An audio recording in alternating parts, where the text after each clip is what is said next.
My name is Blanche, and I'm 56 years old. Last month, I watched my daughter's wedding turn into my own public humiliation when they played a video that made me the punchline of their celebration. But sometimes the cruelest betrayals become the greatest gifts because they force you to stop accepting less than you deserve. Before we dive into this story, I'd love to know where you're watching from today. Please hit that like button if you've ever been underestimated, and don't forget to subscribe because what happened next will show you the power of quiet dignity.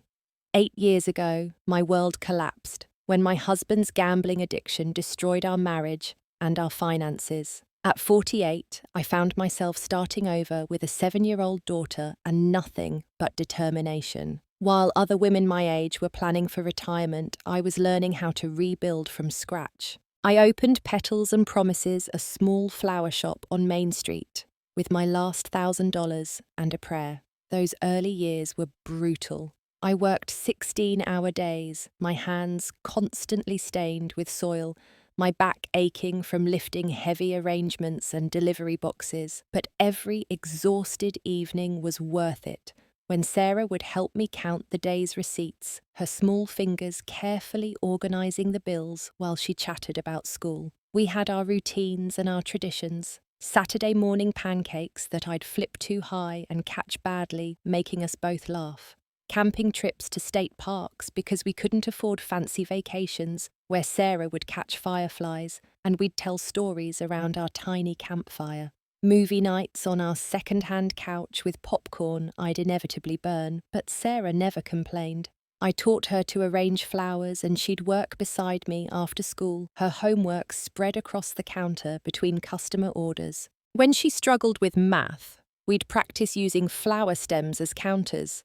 When she had friendship drama, we'd talk it through while designing wedding bouquets, and she'd always find her answers by the time we finished. Those years weren't easy, but they were precious. Sarah grew into a confident, intelligent young woman who understood the value of hard work because she'd watched me build something from nothing. When she graduated high school with honours, I cried so hard during her valedictorian speech that the woman next to me offered me tissues. Then 2 years ago, everything changed when Sarah met Derek at college. He was 28, charming, and came from the kind of family that owned half the commercial buildings in our county. Derek's father, Richard Morrison, was one of those men who wore success like armour-driving cars that cost more than most people's houses, and treating money like it grew on trees in his backyard. His wife, Patricia, was perfectly polished, the kind of woman who'd never broken a nail or worried about whether she could afford groceries and gas in the same week. She had that effortless elegance that comes from never having to choose between paying the electric bill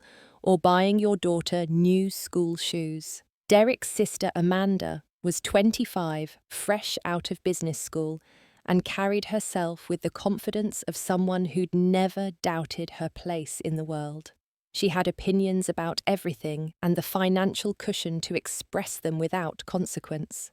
From our first awkward meeting at an upscale restaurant downtown, I felt their assessment of me like a physical weight. Patricia's eyes swept over my department store dress and second-hand purse with the kind of polite interest people show toward museum exhibits from bygone eras. When I mentioned my flower shop, she smiled that practiced smile wealthy people use when they're trying to be gracious to the help. Amanda was less subtle in her superiority. She asked pointed questions about my little business with the tone people use when they're not really asking, but making a statement about your limitations. She wanted to know about my 5-year plan and my growth strategies, as if arranging beautiful flowers for people's most important moments wasn't purpose enough. Sarah began changing almost immediately. She started spending more time with Derek's family, coming home with designer bags and talking about restaurants with names I couldn't pronounce. She'd describe charity galas and country club events like they were normal teenage activities instead of the exclusive gatherings they actually were. The engagement announcement came 6 months later, and instead of feeling joy, I felt like I was losing my daughter to people who saw her as a project to improve rather than a person to love. Wedding planning became a masterclass in polite exclusion where my suggestions were acknowledged and then quietly ignored in favour of Patricia's vision of proper society celebrations. 3 weeks before the wedding, Amanda approached me with what seemed like an unexpected olive branch. She was organising a surprise video montage for the reception featuring family members and close friends, sharing personal memories and heartfelt wishes for the happy couple. She explained that they wanted to create something really special, a keepsake that would capture not just Sarah and Derek's love story, but the journey that had brought them both to this moment. Each contributor would record a personal segment, and she'd edit them together with professional transitions and beautiful music. I was genuinely touched to be included. After months of feeling like an outsider in my own daughter's wedding preparations, this felt like recognition that I belonged in Sarah's story. I spent hours preparing what I wanted to say, practicing in front of my bathroom mirror until the words felt natural and heartfelt. On a quiet Sunday afternoon, I set up my phone in my living room, propping it against a stack of books on my coffee table. The lighting wasn't perfect, but it was warm and honest, just like the memories I wanted to share. I talked about the night Sarah was born, how tiny she was, and how I'd promised her we'd figure out this life together. I shared the story of teaching her to ride her bicycle in the grocery store parking lot after hours, how proud I felt when she finally wobbled those first few feet without falling. I mentioned her first day of school, how brave she'd been even though I was the one crying in the car afterward. I was honest about our challenges too, the times we'd eaten peanut butter sandwiches for dinner, because that was what we could afford, how we'd turned off lights in rooms we weren't using to keep the electric bill manageable. But I framed these as adventures. We'd shared problems we'd solved together, proof of our resilience rather than evidence of failure. My voice grew emotional when I talked about watching her graduate from high school, how she'd worked part-time at the flower shop while maintaining perfect grades, how she'd earned every scholarship and opportunity through her own merit. I spoke about the woman she'd become, independent and kind and strong enough to build whatever life she chose. Amanda smiled warmly when I sent her the video file, promising that they'd edit it beautifully with music and transitions that would honour everyone's contributions. She said the final product would be something Sarah would treasure forever, a celebration of all the love that had shaped her into the remarkable woman she'd become. For the first time since engagement planning began, I felt genuinely included in Derek's family circle. Maybe I'd been too quick to judge their intentions. Maybe this video project was their way of showing that they valued my role in Sarah's life and wanted to welcome me into their extended family. But as the wedding week arrived, Sarah became increasingly evasive whenever I asked about the video timeline. She'd change subjects abruptly or suddenly remember urgent errands when I mentioned it.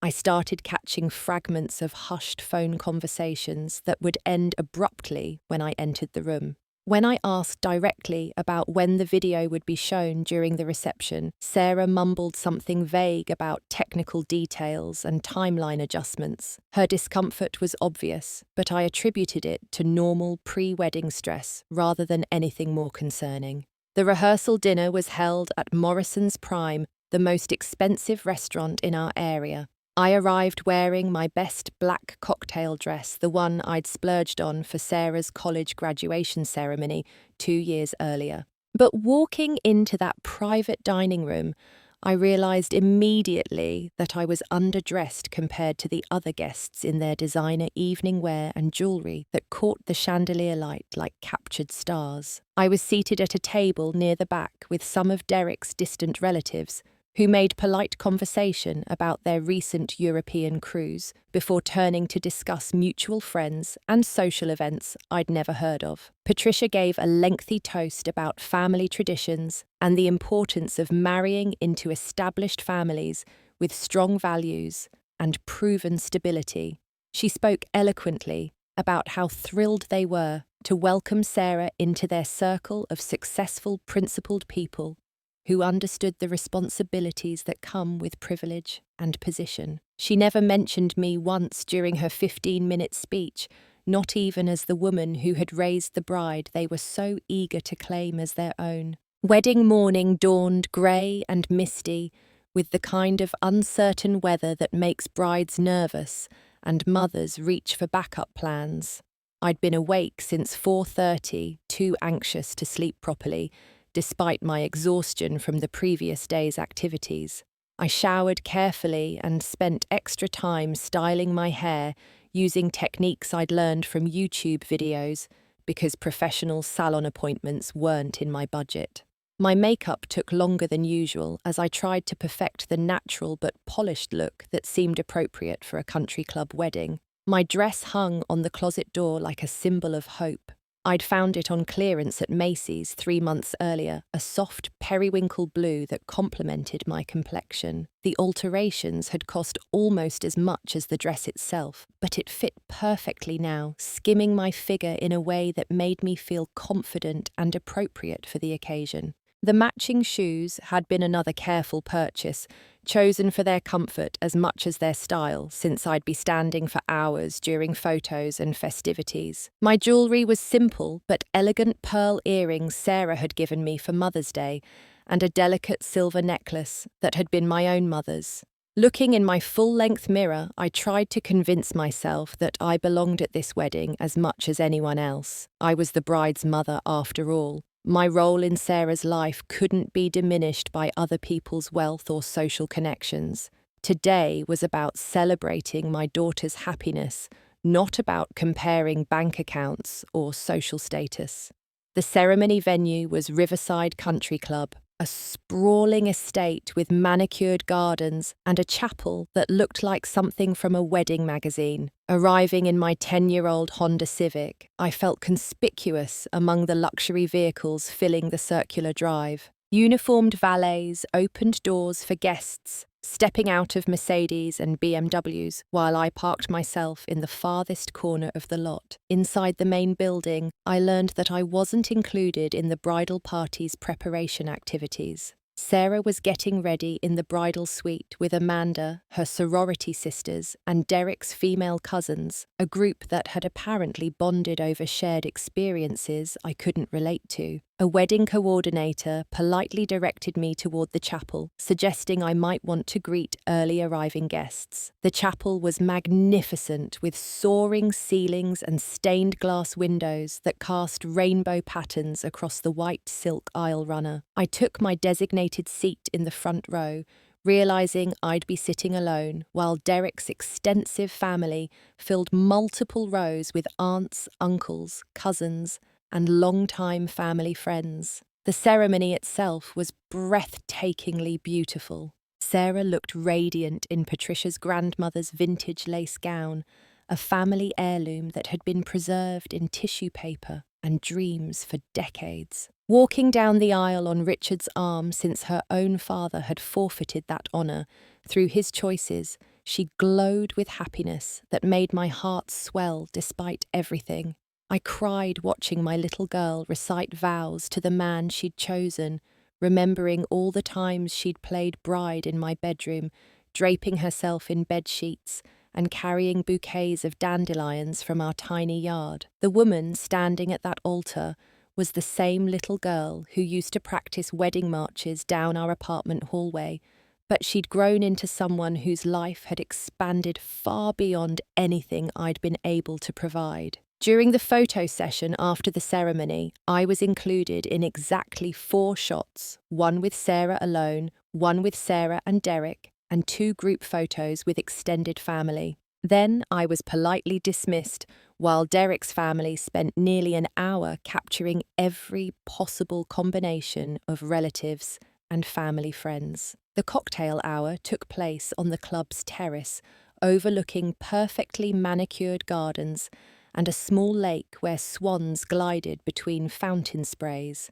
I nursed a glass of wine and attempted conversations with other guests, most of whom seemed pleasant enough until they realised I was just the mother of the bride rather than someone worth networking with. I overheard Patricia explaining to another woman how grateful they were that Derek could provide Sarah with the stability and opportunities she'd never experienced growing up. Amanda was showing someone photos on her phone, and when I caught my name in their conversation, it was followed by sympathetic murmurs and barely concealed laughter that made my stomach clench with dread. The reception hall was a masterpiece of elegant design, with crystal chandeliers casting warm light over round tables draped in ivory linens and centerpieces that probably cost more than my monthly mortgage payment.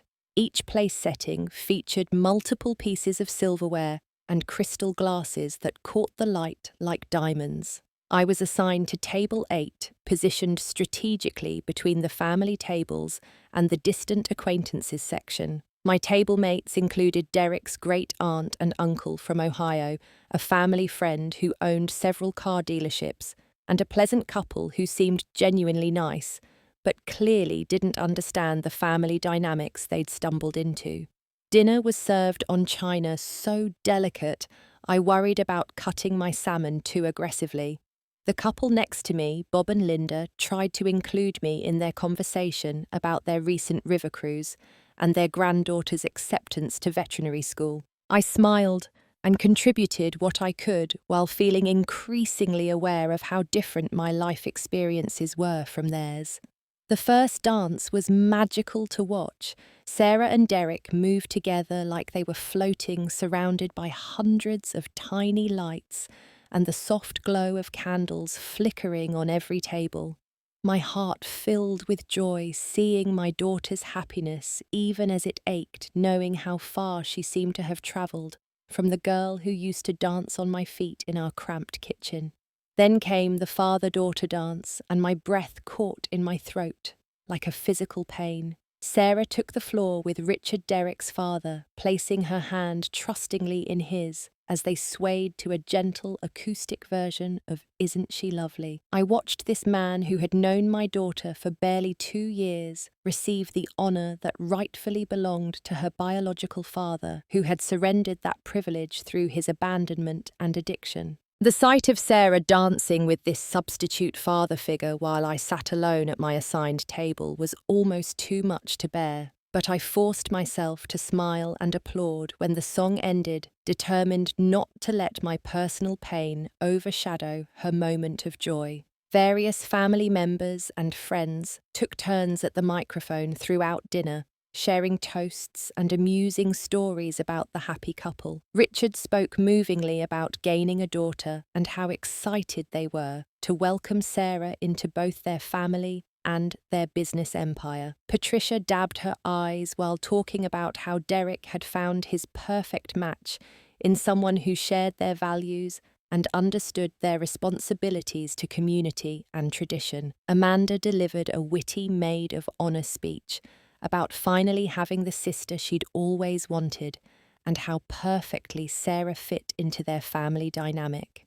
Derek's college roommate shared embarrassing stories about his dating disasters before finding true love. When the wedding coordinator finally called my name as mother of the bride, I received polite applause and was given exactly 45 seconds to express my joy and love for the couple before the microphone smoothly transitioned to Derek's business partner, who apparently had more important things to share about the groom's character and potential. As dinner plates were cleared and the band prepared for the evening's dancing portion, Amanda approached the microphone again with an excitement that seemed to radiate from her entire being. She announced that they had prepared a very special surprise for Sarah and Derek, a video presentation that captured the beautiful journey that had brought them to this perfect moment.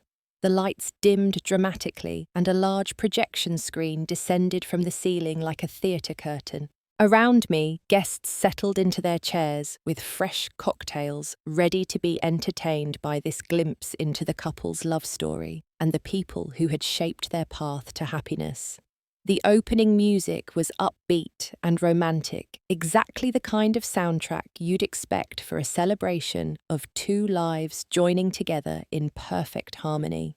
I smoothed my dress nervously and waited to see how my contribution had been woven into their family narrative. The video opened beautifully with adorable baby photos of both Sarah and Derek, set to gentle piano music that tugged at heartstrings. Their parallel childhoods unfolded on screen, showing birthday parties in elaborate settings, family vacations to exotic destinations, school achievements celebrated with professional photography sessions. Derek's segments showcased their grand colonial home with its swimming pool and tennis court, family ski trips to Aspen, where they stayed in mountain lodges that looked like luxury resorts. There were sailing adventures on Lake Tahoe charity galas, where even teenage Derek wore tuxedos, and graduation celebrations in country club ballrooms.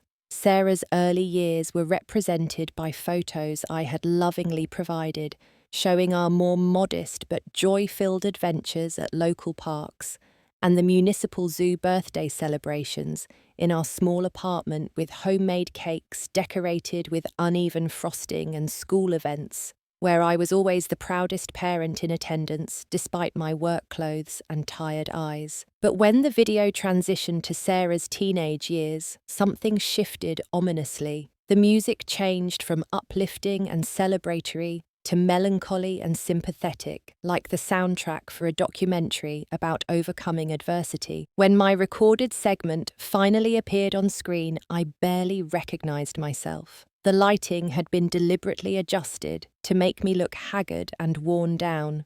Close-up shots emphasized every line around my eyes and the grey roots I'd never had time or money to properly touch up at a professional salon. But the visual manipulation was nothing compared to what they'd done with my words. They had taken my proudest stories about overcoming challenges and twisted them into a narrative of pathetic struggle and inadequate provision.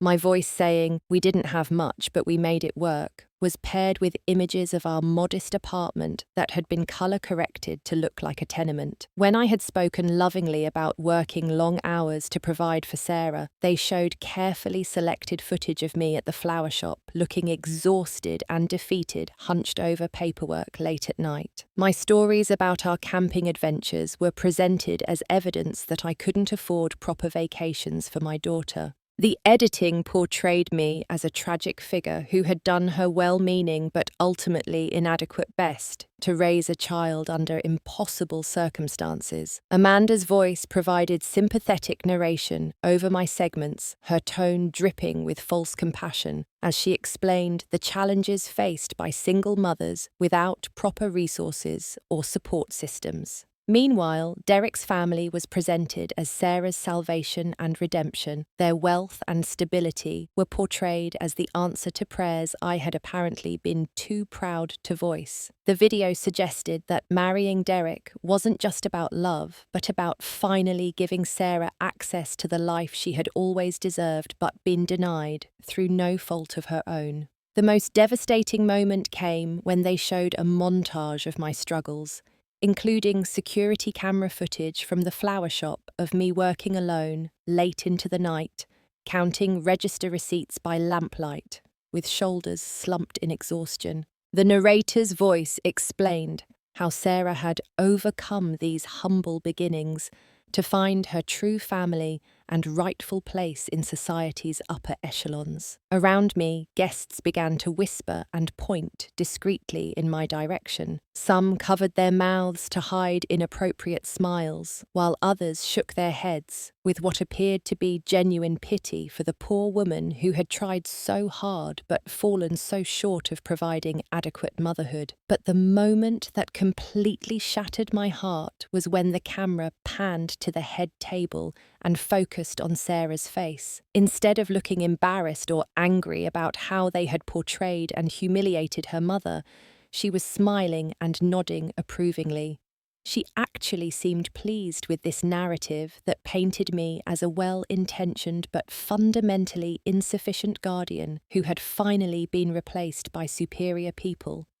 The video concluded with a transformation montage showing Sarah's evolution since joining Derek's family. Images of her in designer gowns at charity events, confident and poised at business dinners, laughing with Derek's family on their yacht, looking every inch the sophisticated woman she had apparently always been meant to become. The final message appeared on screen in elegant calligraphy.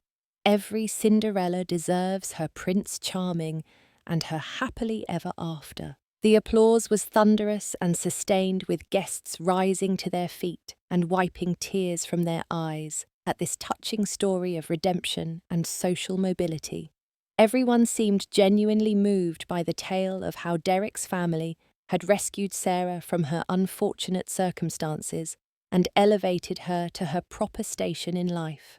I sat completely motionless in my chair, my face burning with humiliation while my heart cracked into irreparable pieces. They had taken my greatest achievement, the job I had done raising Sarah alone against impossible odds, and transformed it into entertainment for their wealthy friends and social equals. For what felt like an eternity, but was probably only 30 seconds, I remained perfectly still while the enthusiastic applause continued around me. My hands stayed folded in my lap, my spine remained straight, and my expression stayed carefully composed, despite the hurricane of emotions raging inside my chest. Very slowly and deliberately, I placed my linen napkin beside my untouched chocolate mousse dessert and reached for my small evening purse. I stood with the same quiet dignity I had maintained throughout every humiliation of the past 8 years,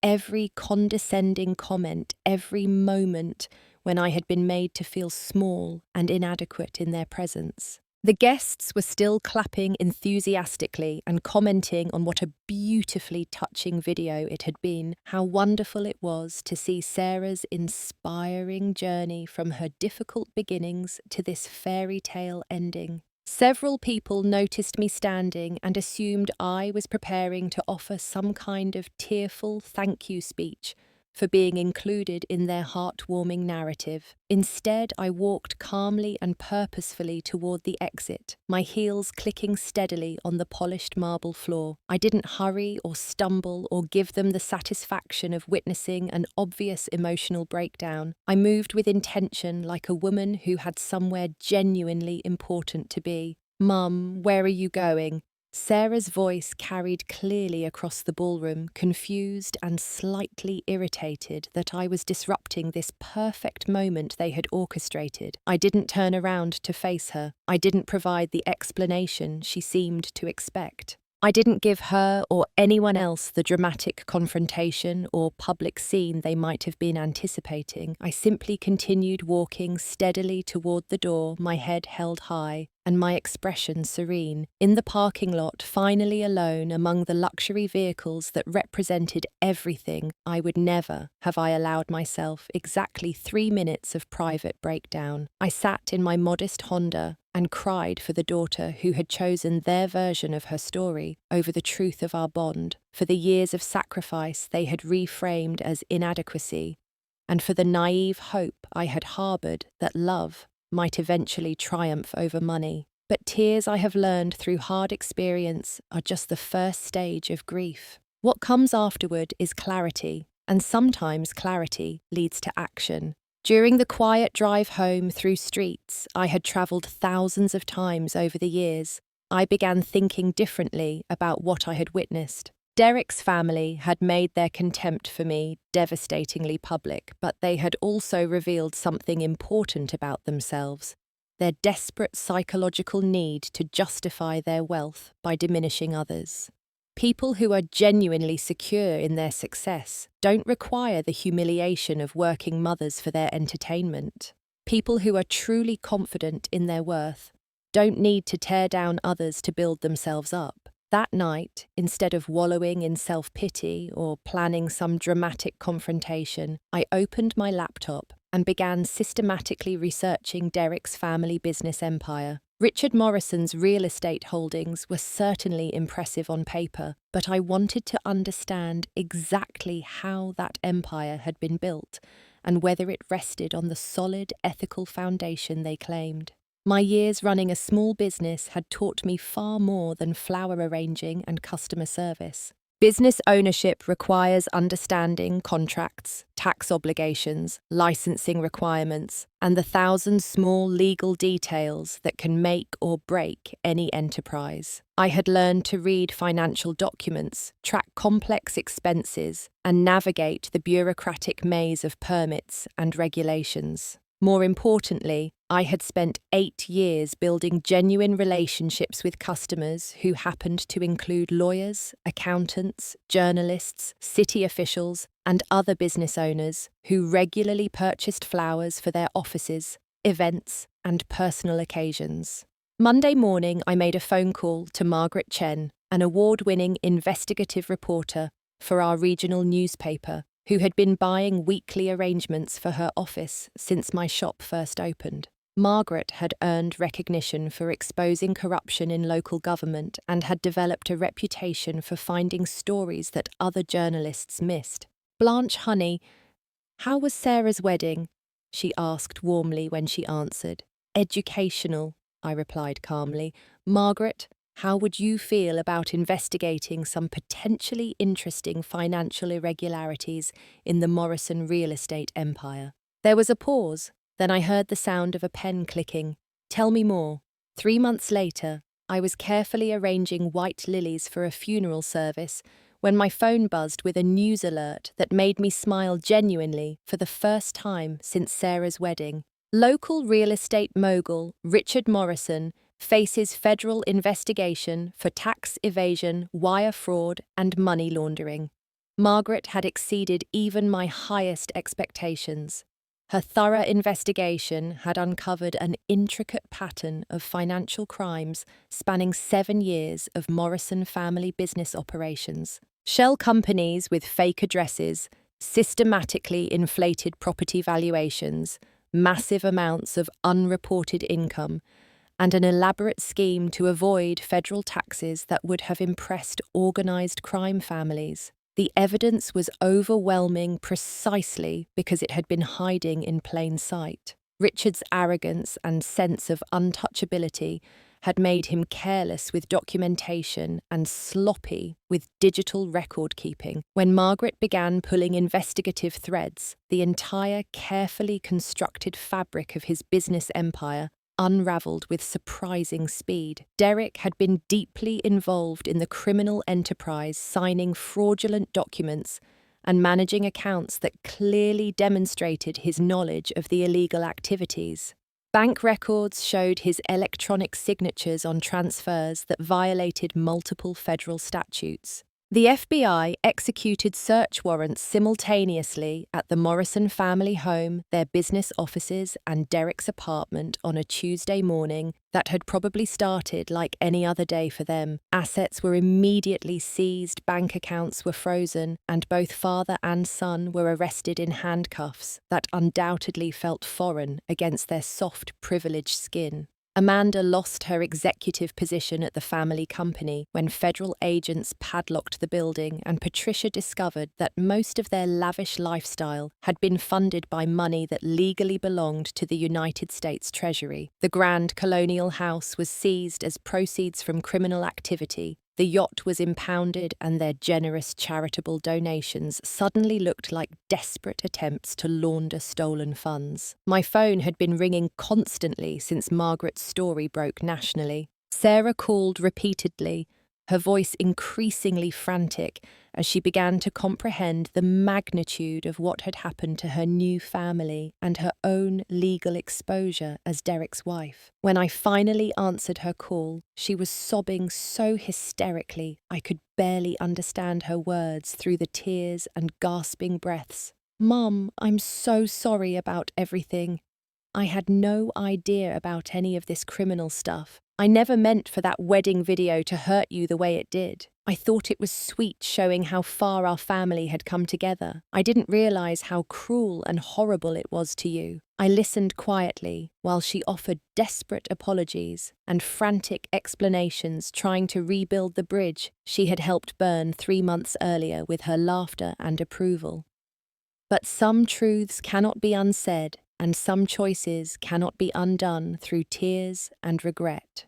Sarah, I said finally, my voice steady and calm, you laughed when they humiliated me in front of 200 people. You smiled and nodded approvingly while they turned my love for you into entertainment for their friends. That wasn't about misunderstanding their intentions or being naive about their motives. That was about consciously choosing their approval over your mother's dignity. The silence stretched between us across phone lines, like the years it would take to heal wounds this deep. 6 months after the wedding that had changed everything, Derek was serving an 18-month federal prison sentence in a minimum security facility where his business degree would help him manage the library. Richard received 4 years and lost absolutely everything, except a small pension he had somehow managed to keep separate from his criminal enterprises. Patricia, stripped of her country club membership and social standing, moved in with her sister in another state and took a retail job at Target, finally learning what it felt like to serve customers instead of looking down on service workers. Amanda suddenly, without her trust fund and family business connections, was working at a Starbucks near the university and sharing a small apartment with 3 roommates. The irony was not lost on me that she was now experiencing exactly the kind of financial struggles she had once viewed as evidence of moral and personal failure. Sarah filed for divorce after finally understanding that she had married a man whose entire life had been built on lies, theft, and federal crimes. She moved back to our town, but chose not to come home to me.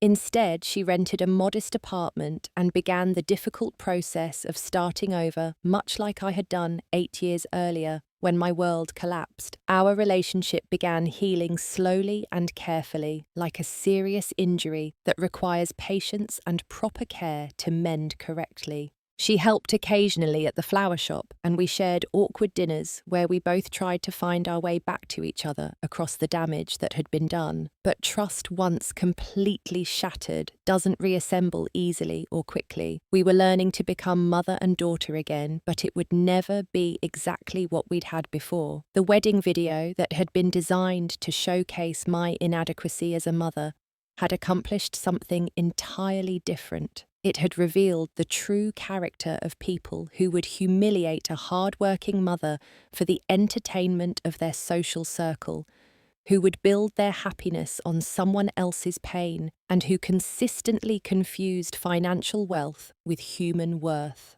I discovered that the most powerful revenge isn't always the dramatic confrontation or the public shaming that people expect. Sometimes it's simply refusing to accept someone else's definition of your value and walking away with your dignity intact while allowing their own choices and character to reveal their true nature. My flower shop is thriving now, supported partly by people who respect a woman who maintained grace under pressure, and partly because there's something beautiful about supporting someone who builds and creates rather than destroys and diminishes others. I learned that I had never actually needed their acceptance to validate my worth as a mother or as a human being. I had raised a daughter who graduated with academic honours, understood hard work, and knew how to love deeply, even if she had temporarily forgotten how to choose wisely. No manipulative video could erase the fundamental truth of that accomplishment. Sarah and I may never recreate the effortless relationship we once shared, but we're building something new on a foundation of honesty rather than illusion and convenience. She's learning that genuine love doesn't require diminishing others to elevate yourself, and that real family isn't about money or social status, but about people who stand by you when life becomes difficult and uncertain. As for Derek's family, they discovered that true character reveals itself most clearly when people think no one important is watching their behaviour. They had possessed everything money could purchase, but they had completely lacked the one thing that actually matters: the ability to recognise and respect worth that doesn't come with a price tag or social pedigree. I chose to walk away from their calculated cruelty with my dignity completely intact, and in making that choice, I discovered something invaluable about my own strength. When you refuse to let others define your worth, when you choose your own value over their approval, you become truly untouchable in the best possible way. Have you ever had to walk away from people who tried to make you feel small and worthless? How do you think you would have handled being publicly humiliated like that in front of hundreds of people? I'd love to hear your thoughts and experiences in the comments below. If this story resonated with your own struggles, please give it a like and share it with someone who might need to hear that their worth isn't determined by other people's opinions or bank accounts. Don't forget to subscribe for more stories about finding strength and dignity in life's most challenging and painful moments. Remember, your dignity is the one thing no one can take from you unless you voluntarily give it away. Thank you for listening to my story, and may you always choose your own worth over others' approval. Until next time, keep standing tall.